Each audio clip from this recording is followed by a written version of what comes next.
தேவதானப்பட்டி காவல் நிலைய விசாரணை தொடர்பான காட்சி வெளியானது. அது தொடர்பாக ஏடிஎஸ்பி தலைமையில் விசாரணைக்கு உத்தரவு பிறப்பிக்கப்பட்டிருக்கிறது. அந்த அண்மை செய்தியை பார்த்து வருகிறோம். தேனி தேவதானப்பட்டி காவல் நிலைய விசாரணை தொடர்பான காட்சி வெளியாகியிருந்த நிலையில் அது தொடர்பாக விசாரணைக்கு உத்தரவிடப்பட்டிருக்கிறது. ஏடிஎஸ்பி தலைமையில் விசாரணைக்கு உத்தரவு பிறப்பிக்கப்பட்டிருக்கிறது. அந்த அண்மை செய்தியை பார்த்து வருகிறோம்.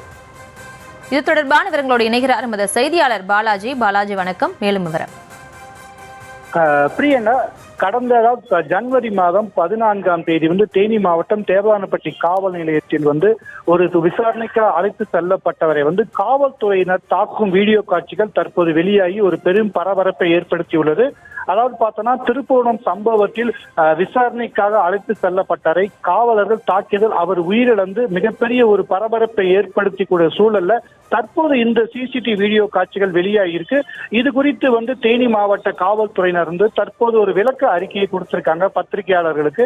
அதாவது பார்த்தோன்னா, இந்த சம்பவம் ஜனவரி மாதம் 14ஆம் தேதி பொங்கல் என்று நடைபெற்றதாகவும், அப்போது பார்த்தோன்னா தெற்கு தெருவை சேர்ந்த ரமேஷ் என்ற வாலிபர் குடிபோதையில் அந்த பகுதியாக சென்ற பேருந்தை வழிமறித்து பிரச்சனை செய்ததாகவும், பொதுமக்களுக்கு இடையூறு ஏற்படுத்தும் விதத்தில் நடந்து கொண்டதாக புகாரின் அடிப்படையில் நாங்கள் காவல்துறையினை அழைத்து விசாரணை செய்தோம்.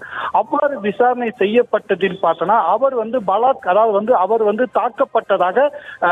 தாக்கப்பட்டதாக தெரிய வருகிறது. இந்த விஷயத்தில் உடனடியாக சம்பந்தப்பட்ட காவல் நிலையத்தில் என்ன நடந்தது, இது குறித்து அறிக்கை தாக்கல் செய்வதற்காக ஏடிஎஸ்பி அதாவது தேனி மாவட்ட காவல் கண்காணிப்பாளர் சிவபிரசாத் ஏடிஎஸ்பி ஜெரால்டு தலைமையில ஒரு குழுவை அமைத்திருக்காரு.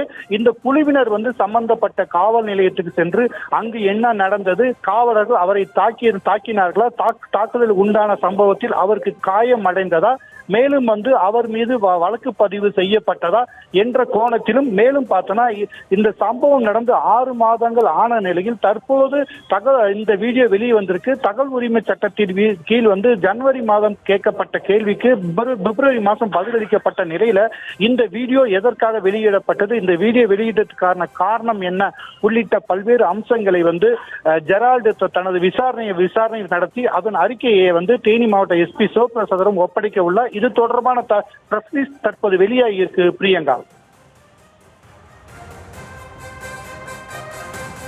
விவரங்களுக்கு நன்றி பாலாஜி.